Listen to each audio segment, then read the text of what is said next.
Good morning, y'all. Happy Thursday. Happy April 20th.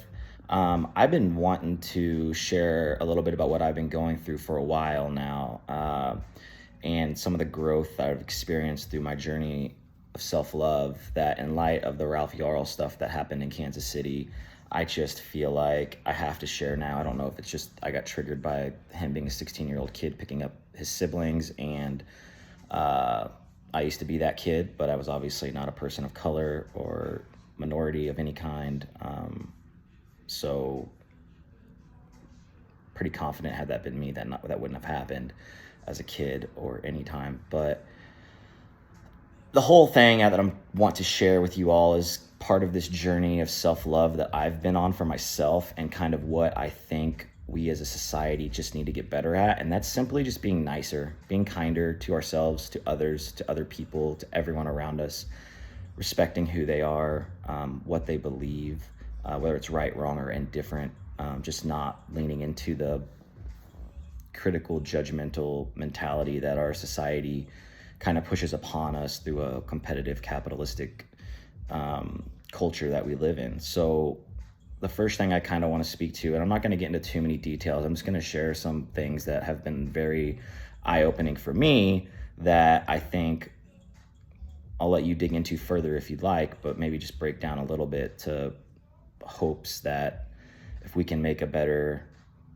circle around us, that we can make a better community, we can make a better Kansas City or wherever you're at, and hopefully make a kinder, nicer world, so we can start to put it into this. Because at the end of the day, we can go to all the marches in the world, we can post all the things in the world, we can yell into microphones, but it's when we go home, it's when we go to work, it's when we go out with our friends that we've really got to start changing the way that we act towards ourselves and other people for any of this to really change. We live in a very divided world right now, and I think that after COVID and the 2020 election, things, and even the 2016 election, the divide has just been driven further and further and further between us. So without further ado, I'm going to just jump into a couple of things that I've been learning, and maybe you guys can pull something out of it. But the first thing was that the lens through which you see the world and judge the world and others is the same exact lens that you view and judge yourself. Again, I'm not going to jump into too many details of that, but I just want you to think about all of your friend groups, all the people that are not your friends, that you look at and subconsciously judge, criticize, critique, think are wrong. And then all the people that do the same towards you, maybe they're disrespectful to you, maybe they judge you, maybe they are critical or whatever. But I want us to kind of reframe the way that we do that. And I want us to try to just bite our tongue or think about the things that we're saying. I don't care if it's even a celebrity or someone you don't know or someone that's a politician that you don't like. We have got to stop being mean to people, and we've got to stop saying mean stuff about people, and we have got to stop just being hateful, period. We have got to be more loving. We've got to respond with kindness. And so with that, I think something that's helped me to do that was a Brene Brown teaching that I got from her podcast that was built around, and I asked this question on my story not too long ago: do you believe that everyone is doing their best?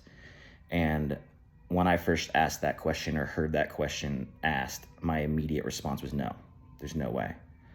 But again, back to the last thing I said, the lens through which you judge the world and others is the same lens at which you judge yourself. And for me, it was because I didn't believe anyone was doing their best, because I believed I could do better.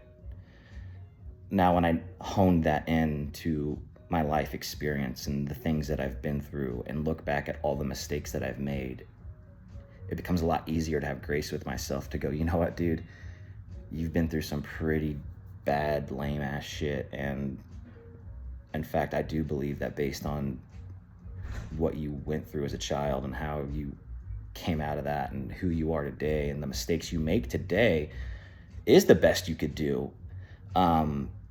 Because a lot of that shit was really fucked up, like excuse the explicitive, but it's the truth. And with that, I was able to have grace towards myself. But then once I believed that I was doing the best that I could, I was then able to look at everyone else and understand that Maybe if someone's being mean, hateful, critical, judgmental, just plain mean for no reason. I don't know their story. I don't know what happened to them today. I don't know what happened to them yesterday. I don't know what they're dealing with. But the reality of it is that I can believe that they're doing their best, and then I can act out of that rather than just jump to conclusions that are probably not true.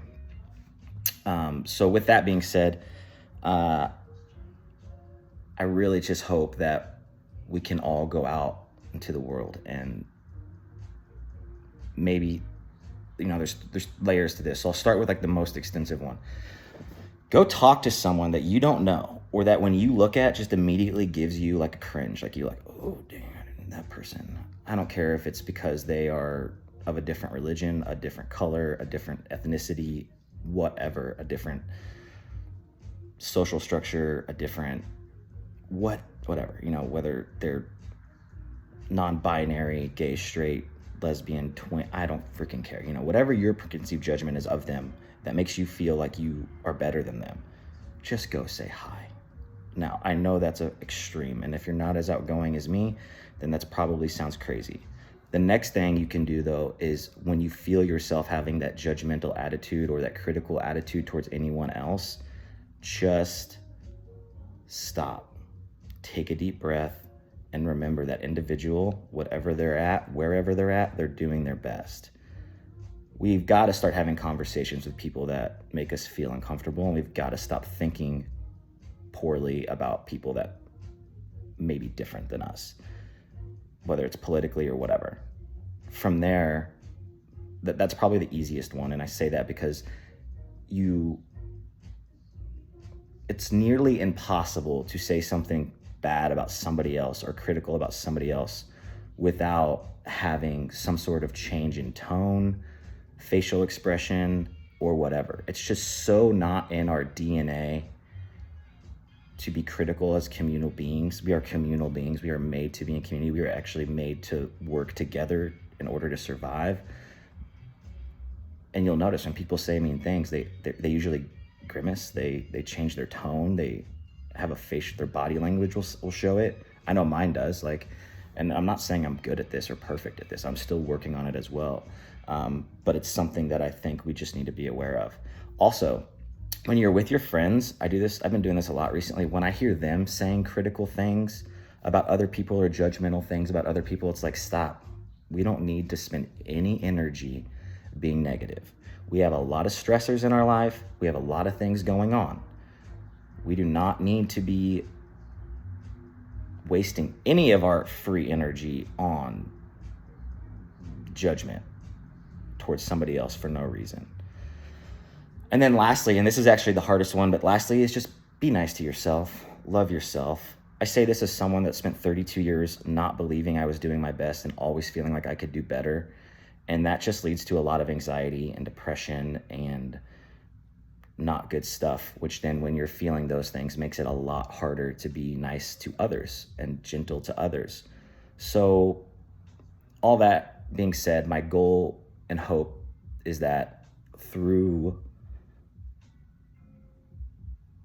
being kinder to ourselves and others, we will then be able to be kinder to our community, and then kinder to Kansas City, and then kinder to the rest of the world. And again, back to this Ralph situation, it's just extremely heartbreaking, but my heart can't help but think maybe if someone would have talked to this man, that immediately when I saw a picture of him, I was like, a flood of negative thoughts just by looking at the man. And he needs to be held accountable for his actions 1000%. But God forbid someone had a conversation with him at some point and said, hey man, maybe a person of color, maybe anyone really, who just helped reframe his mindset. And maybe he wouldn't have been open to it. Maybe nothing would have changed, maybe whatever. But instead of continuously pointing the finger and judging everybody else, let's start here and let's just be kind. Let's just be nice. Let's just not say negative things to people. And we're still going to experience it. We're still going to do it. So when we do, let's just be like, you know what? I don't want to waste any energy doing that. Anyways, thanks for coming to my TED Talk. I know it was long, but Godspeed, my friends.